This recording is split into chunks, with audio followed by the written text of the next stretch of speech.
Tonight, we're going to talk about the dead, but not the peaceful dead resting in their graves.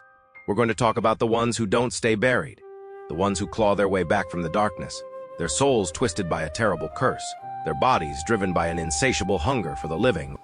Tonight, we journey into the heart of Slavic folklore to confront two of the most terrifying and iconic monsters ever imagined, the vampire and the werewolf. Now, when you hear the word vampire, your mind probably jumps to a certain image, a charismatic, caped aristocrat living in a Transylvanian castle, speaking with a dramatic accent. Bram Stoker's Dracula is the undisputed king of vampires in pop culture. And when you think of a werewolf, you probably picture a man tragically cursed by the full moon, undergoing a painful body horror transformation into a savage beast. But what if I told you that long before these Hollywood versions existed, the Slavic people had their own, far more terrifying and bizarre versions of these creatures? What if I told you that, in the world of Slavic folklore, the vampire and the werewolf were not just different monsters, but were often two sides of the same cursed coin? This is the story of the Upir and the Vukodlak, the original Slavic monsters of the night. Let's start with the vampire. The Slavic word for this creature is Upir, or sometimes Upir, and you can forget everything you know about charming, handsome vampires. The Slavic Upir is a grotesque, horrifying monster. It is a reanimated corpse, but not a skeleton or a zombie. It rises from the grave looking much as it did in life, but bloated and ruddy-faced. Its skin stretched tight from the blood it has consumed. Its hair and nails have continued to grow in the grave, and its mouth is often stained with the blood of its last victim, a foul-smelling, dark liquid. So, who becomes an Upir? This is where Slavic belief gets truly fascinating. An Upir wasn't created by a bite from another vampire.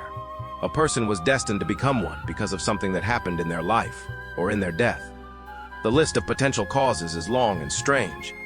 A person who was a sorcerer, a witch, or an unrepentant sinner was a prime candidate. Someone who was excommunicated from the church was almost guaranteed to return. But it could also be something as simple as being the seventh son of a seventh son, or being born with a full set of teeth. Most importantly, anyone who died an unnatural or violent death, a murder victim, a suicide, or someone who died in an accident, was at high risk. The Slavs believed that such a death left the soul trapped, unable to move on, and filled with a burning resentment for the living. The soul would cling to its corpse, reanimating it to seek a twisted form of revenge. So what does an Upir do when it rises from the grave? Its first victims were almost always its own family. The Upir would return to its former home at night, invisibly, and call out the names of its living relatives. To answer the call was to seal your doom.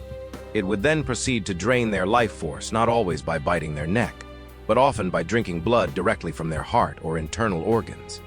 It would feed on its family until they were all dead, and only then would it move on to terrorize the rest of the village, bringing sickness and death wherever it went. The Upir was also a bringer of plague. The appearance of an Upir in a village was often followed by a mysterious and deadly epidemic. This belief was so strong that during times of plague, mass grave exhumations were common. People would dig up the recently deceased, looking for the telltale signs of vampirism, a body that had not decomposed, a ruddy complexion, and a mouth smeared with blood. How did they fight this terrifying creature? The methods were brutal and specific. The most effective way to kill an Upir was to find its grave, unearth the corpse, and pierce its heart with a stake made of hawthorn or aspen wood. Hawthorn was considered a sacred protective tree. This would pin the creature to the earth and release the trapped soul. For good measure, they would often decapitate the corpse and place the head between its legs or stuff its mouth with garlic or bricks to prevent it from feeding again. Burning the body to ash was the ultimate solution, ensuring the monster could never rise again. This is the original vampire.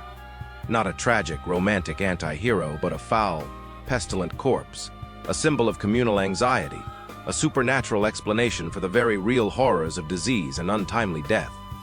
Now, let's turn our attention to the werewolf. The Slavic name for this creature is Vukodlak, which literally means wolf's hair or wolf's pelt. And just like with the vampire, the Slavic werewolf is a very different beast from the one we know today. The key difference is the moon. In modern stories, the full moon is the trigger, the inescapable force that causes the transformation. In Slavic folklore, the moon had very little to do with it. A person became a Vukodlak through a curse, or through a dark pact with the devil. It was often a choice. A sorcerer or a shaman might willingly learn the rituals to transform into a wolf, gaining immense power and the ability to commune with nature. The transformation itself was not a screaming, bone-cracking agony. It was a ritual. The person would go out into the deep forest at night, find a specific spot, often marked by a circle of stones or a fallen log. They would then drive a series of enchanted knives into the ground, perform an incantation, and do a somersault over the knives. As they rolled, their human form would melt away, and they would rise as a great wolf. To transform back, they had to perform the somersault in the opposite direction. The great danger was that if someone moved the knives while they were in wolf form, they would be trapped as a beast forever. But not all werewolves were willing participants. Like the Upir, people who died an unnatural death could also be cursed to return as a Vukodlak. In this case, they were not masters of their transformation, but slaves to it, rising from their graves at night to hunt. What did a Vukodlak do? They were, of course, a threat to livestock, raiding farms and killing sheep and cattle. They were also a threat to lone travelers in the woods. But interestingly, the Vukodlak was not always a purely evil creature. It was often seen as a protector of its own territory. It would drive away other predators and sometimes even form packs with local villagers. But the most fascinating aspect of the Slavic werewolf is its connection to the vampire. In many Slavic traditions, the line between the Upir and the Vukodlak was incredibly blurry. In fact, they were often considered to be the same creature at different stages of its unholy existence. Here's how it worked. A person dies, becomes an Upir, and begins to terrorize their family and village. If the villagers managed to stop it, perhaps by staking it, but not destroying it completely, the Upir might evolve. After a certain period of time, often 40 days, the Upir would undergo a second transformation. It would shed its vampiric nature and become a Vukodlak. It would no longer need to feed on blood, but would now be driven by a wolf's hunger for flesh.